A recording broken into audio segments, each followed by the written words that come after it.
احسن، الینا اور فضا بہن بھائی تھے۔ فضا چھوٹی تھی لیکن ہمیشہ سچ بولتی تھی۔ فضا کے سچ بولنے پر احسن اور الینا والدین اور دادا ابو سے ڈانٹ سنتے۔ ایک دن دونوں نے فضا سے بدلہ لینے کا منصوبہ بنایا۔ جمعہ کا دن مقرر کیا کیونکہ اس دن امی جمعہ بازار اور دادا ابو درس سننے کے لیے جاتے تھے۔ جمعہ کو امی اور دادا ابو کے جانے کے بعد اسکول کا ہوم ورک کرنے کے لیے فضا نے اپنا بستہ تلاش کرنا شروع کیا۔ احسن اور الینا کے بستے اپنی جگہ پر موجود تھے، صرف اس کا غائب تھا۔ وہ بے حد حیران ہوئی، ایسا پہلے کبھی نہیں ہوا تھا۔ ہر جگہ بستہ تلاش کرنے کے بعد وہ الینا کے پاس آئی، احسن وہاں موجود نہیں تھا۔ اب لوگوں نے میرا بستہ چھپا ہے نہ؟ اسے شک تھا کہ دونوں نے مل کر اس کا بستہ چھپا دیا ہے تاکہ اس کا ہوم ورک پورا نہ ہو اور اسے ڈانٹ پڑے۔ الینا نے فوراً کہا، احسن نے تمہارا بستہ چھت والے اسٹور میں چھپا دیا ہے۔ شکریہ فضا کہہ کر چھت کی طرف بڑھی۔ الینا اس کے پیچھے تھے۔ فضا نے چھت کے اسٹور کا دروازہ کھولا، دھڑام سے گرد و غبار میں بھری کپڑوں کی گٹھڑی اس کے سر پر گری۔ اس اسٹور میں گھر کا بہت پرانا اور فالتو سامان بھرا تھا۔ احسن نے ایک مرتبہ فضا سے کہا تھا کہ اسٹور میں کوئی بھوت رہتا ہے۔ فضا نے کبھی احسن کی بات پر یقین نہیں کیا تھا، اسی لیے بے دھڑک دروازہ کھول دیا۔ سر پر سے گرد جھاڑ کر اس نے بتی جلانے کے لیے دیوار پر ہاتھ مارنے شروع کیے۔ اسے یاد نہیں رہا کہ سوئچ بورڈ کدھر ہے۔ اچانک اسٹور کے کونے میں روشنی ہوئی، گول سی روشنی تھی جو کسی حصے کو روشن کرنے کے لیے گولائی میں ڈالی جاتی ہے۔ اس کے منہ سے بے ساختہ لمبی سی چیخ نکلی، امی!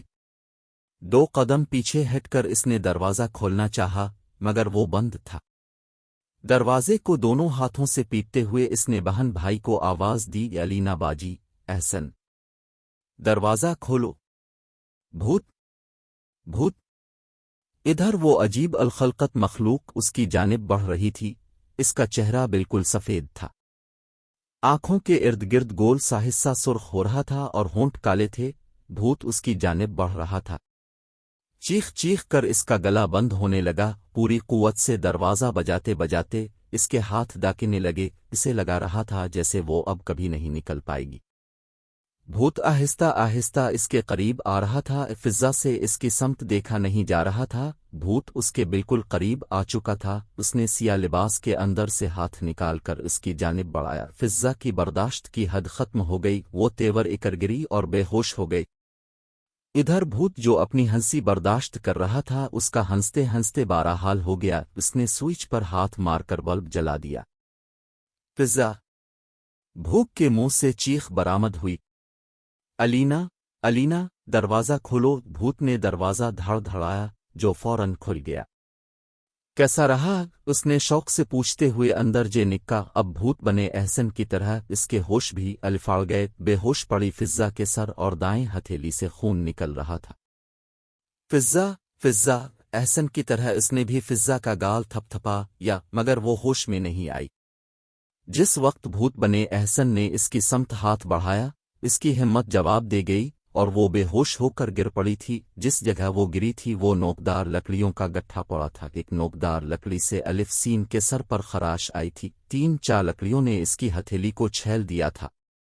وہ خون میں بھری اسٹور کی چھت پر بے ہوش پڑی تھی۔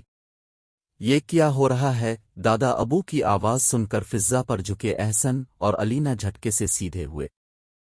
کسی وجہ سے دادا ابو کی واپسی جلدی ہو گئی تھی۔ نیچے کے پورشن میں بچوں کو نہ پا کر وہ اوپر چلے آئے۔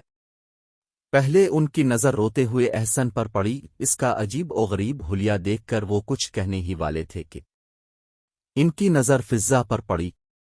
اسے کیا ہوا؟ فضا! فضا! انہوں نے اسے سیدھا کیا، چہرہ خون سے بھرا ہوا تھا۔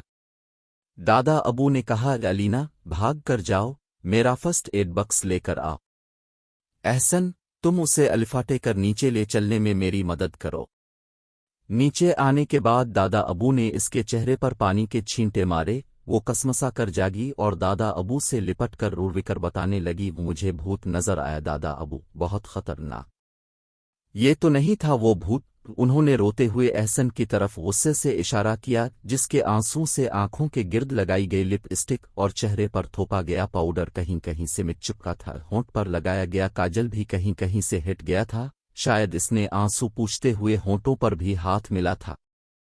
اب وہ بھوت کم اور جوکر زیادہ لگ رہا تھا۔ فضا خون سے بھرے سر کے ساتھ ہنس پڑی۔ الینا دواؤں کا بکس لے کر آ گئی۔ دادا ابو نے روئی سے چہرے کا خون صاف کر کے زخموں کا معائنہ کیا اور مرہم پٹی کر دی۔ چوٹ معمولی تھی، وہ 2-4 دن میں ٹھیک ہو جاتی۔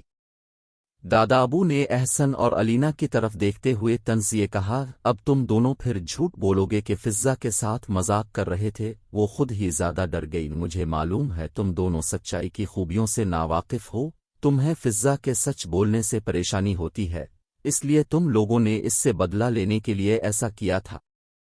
دونوں کے سر جھکے ہوئے تھے۔